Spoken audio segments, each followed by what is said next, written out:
माहिर कानून अनवर सिद्दीक ने कहा है कि मरियम नवाज किसी मरहले पर सच्ची साबित नहीं हुई। झूठ बोलना नून लीग का हमेशा से वतीरा रहा है।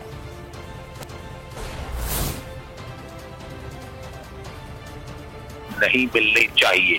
राना शमीम को असल चेहरे बेनकाब करने चाहिए और जिनकी वजह से होता है ना, अपना कब्र में टांगे हैं, बहुत करीब है, अल्लाह ताला उनको आसानी रखे, उनको उम्र दराज करे, सच बता दे कौम को कि ये क्या बैठ की असल कहानी क्या है, लिखवाया गया उनको।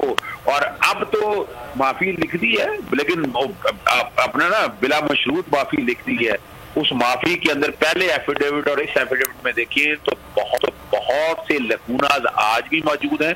आज अगर इनको इस तरह छोड़ दिया गया वो बचत हो जाएगी उन सब लोगों की। इस तौहीन अदालत को इमरान खान की तौहीन अदालत से बिल्कुल न मिलाया जाए, क्योंकि ये लफ्ज जिस तरह कहे हैं, जजेस के नाम लिए हैं, मिलाइन किया है और एक जुडिशियल प्रोसीडिंग को और हुकूमत की